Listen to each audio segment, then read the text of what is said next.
Alright, ladies and gentlemen, I'm here on the show, and I'm here to recap my second game of the day here for the Ncaa tournament second round here of Day 4 of March Madness. And I'm here to talk about number 1 Purdue beating number 8 Utah State, 106-67 reaction. This was a back and forth game to start. Utah State started off hot from 3, 4 of 8. Purdue started off cold, they were like 1 of 7. And Aggies was really keeping them in it early. Had 10 of the first 23 points. Utah State started off hot early, and I'm thinking this could be the recipe for an upset. As Utah State hits their 3, start off good throughout the whole game, and Purdue goes cold, but really the opposite happened. Utah State got cold from 3, they only made 5 more the rest of the game, and then Purdue started heating up from 3. And they just dominated the rest of the half. It was 24-23, but then Purdue went on like a 13-1 run. And I was like, yeah, they have all the momentum. Like, they got all the momentum in their favor. They're going to pull away, and they did. I hit a banked-in 3 at the half to make it a 16-point lead. It was 49-33 at the half. And then Purdue outscored them 57-34 in the second half. Just Purdue was dominant.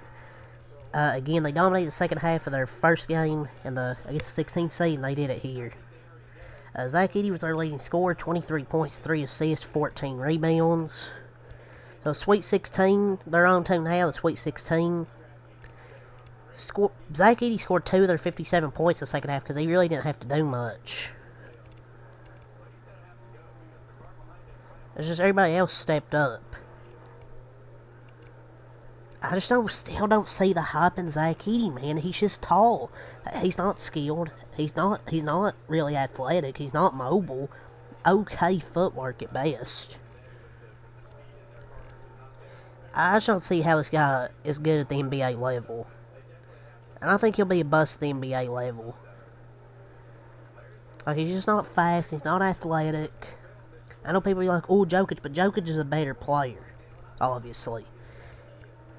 Like a 2-time MVP, NBA champion. Edey just doesn't possess those type of tools where he's a great passer or a great free throw shooter. Fletcher Lawyer, 15 points, 6 assists. Lance Jones, 9 points, 4 assists, 3 rebounds. This guy will be an X factor for Purdue. Like, this guy will be the X factor for the Purdue Boilmakers. Trey Kaufman-Renn, 18 points, 3 assists, 8 rebounds. What the fuck happened to stat sheet?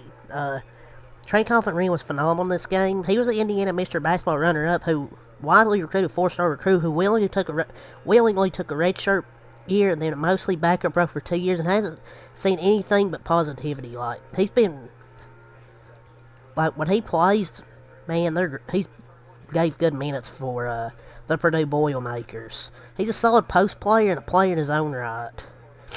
He gets overlooked because of Zach Edey, but Trey Kaufman-Renn gives him good minutes. Braden Smith, 5 points, 6 assists, 4 rebounds. Camden Heide, 10 points, 3 rebounds. Mason Gillis, 6 points, 2 assists, 3 rebounds.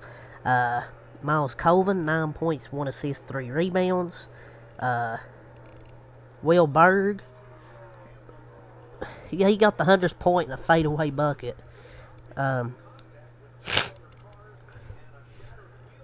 Will Berg, 4 points, 4 rebounds. Even Sam King come in and scored 2 points.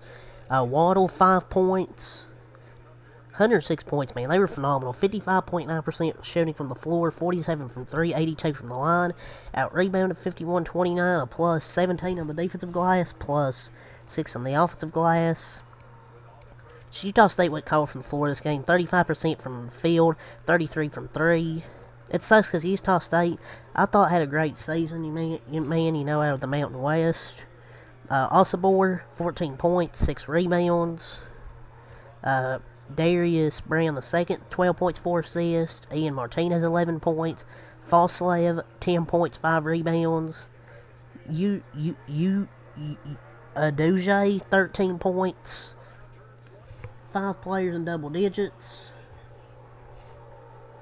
Sacco, 2 points, 2 rebounds, but Jackson, 3 points, Templin, 2 points. 5 players in double figures, but Utah State played really good early on, making their threes, but once they stopped falling it was going to be tough because Purdue's going to be too tough to be inside with Zach Edey, and they don't really have anybody to defend Zach Edey. And you had other players step up like Lawyer, Kaufman, Wren, Heidi, Colvin, Smith, Gillis, Jones. They really all of them played well for Purdue. But Utah State shouldn't be upset because they had a fantastic year. I mean, yeah, you can be upset because you lost the March Madness game, but this is a loud message for Purdue. But they're now moving to the Sweet 16. But I have to see more from Purdue, man. I have to see more from this Purdue Boilmaker team. Yeah, you beat Grambling State, Utah State, but you're going to face tougher competition now. Utah State was a test because I thought they played well, but the refs really didn't let Utah State play defensively. Zach Edey's got to be the most protected, have the most protected whistle I've ever seen. But that's the most points in program history for the Boilmakers. The start wasn't that great, but then they just pulled away the rest of the game. We'll see what they can do. I mean, first half, I honestly thought Utah State did as well as they could have with 80 for the first 15 minutes, given their personnel. Different looks with zones, timely doubles, made him pass, but he still had 21-10 in the first half.